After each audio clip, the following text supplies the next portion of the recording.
de répondre à vos questions. Merci, Monsieur Atkinson. Nous écoutons maintenant l'Association canadienne de transport urbain. Monsieur Leclerc, président directeur général. Honorables membres de ce comité, tout d'abord, je tiens à vous remercier de l'invitation à comparaître devant vous aujourd'hui dans le cadre de vos consultations prébudgétaires 2018. Mon nom est Patrick Leclerc, je suis président directeur général de l'Association canadienne du transport urbain, communément appelée l'ACTU. L'ACTU est la porte-parole d'influence du secteur du transport public à l'échelle canadienne. Nous représentons les agences de transport en commun à travers le pays, les fournisseurs, les manufacturiers, les agences gouvernementales et des organisations de recherche, des organisations affiliées. Je tiens tout d'abord à remercier le gouvernement et à remercier tous les parlementaires, incluant les membres de ce comité, pour leur soutien indéfectible et sans précédent au transport en commun. Les effets bénéfiques des investissements accrus en transport collectif à travers le pays se font déjà sentir.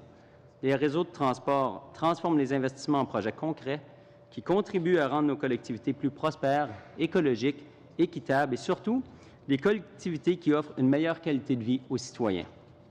The Public Transit Infrastructure Fund, also known as PTIF. Le Fonds pour l'infrastructure de transport en commun a fourni quelques 3,4 milliards de dollars pour le réaménagement et la modernisation des systèmes de transport en commun.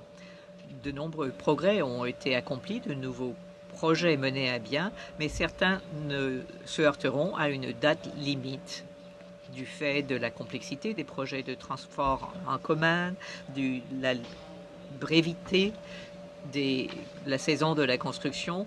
Il y a des retards et hélas, certains projets ne seront pas lancés ou finis avant la date limite du 31 mars 2019. L'ACTU exhorte le gouvernement à confirmer que tous les fonds qui étaient prévus lors de la première phase du Fonds pour l'infrastructure du transport commun soient engagés et reportés. Infrastructure de transport en commun. Le gouvernement fédéral injectera plus de 20 milliards de dollars sur une période de 12 ans en transport collectif. De tels investissements doivent s'appuyer sur des données fiables de l'industrie afin que nous puissions objectivement évaluer et mesurer l'effet des investissements gouvernementaux.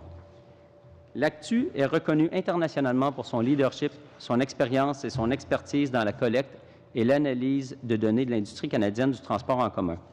En effet, nous menons le plus important programme de collecte de données en transport en commun au Canada, et ce depuis plusieurs décennies. Nous collectons annuellement plus de 1300 données uniques pour chaque réseau de transport membre de l'ACTU, ce qui représente environ 98 de l'achalandage à travers le pays. Given the need for evidence-based... Vu qu'il est impératif d'avoir des décisions axées sur des données probantes,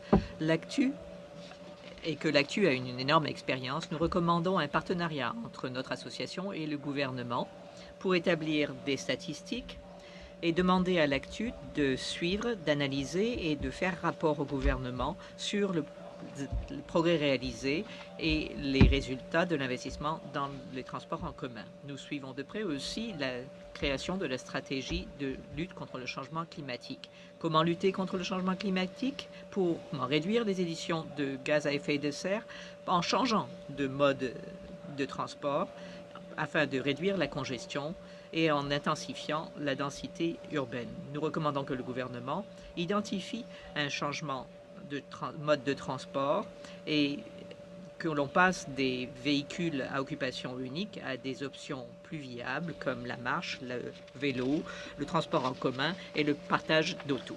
Enfin, les secteurs de fabrication du transport en commun canadien connaît un succès remarquable avec ce bien placé dans le marché d'Amérique du Nord. C'est un secteur qui emploie quelques 75 000 personnes dans des emplois bien rémunérés.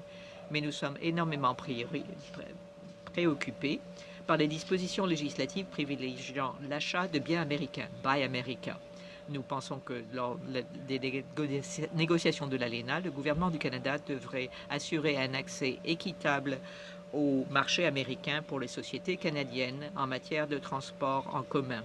C'est un secteur stratégique qu'il est impératif de défendre, de protéger et de promouvoir. Le gouvernement du Canada devrait chercher un accès équitable en matière d'approvisionnement public pour les États-Unis en tâchant d'obtenir le statut de national pour les constructeurs canadiens. Merci.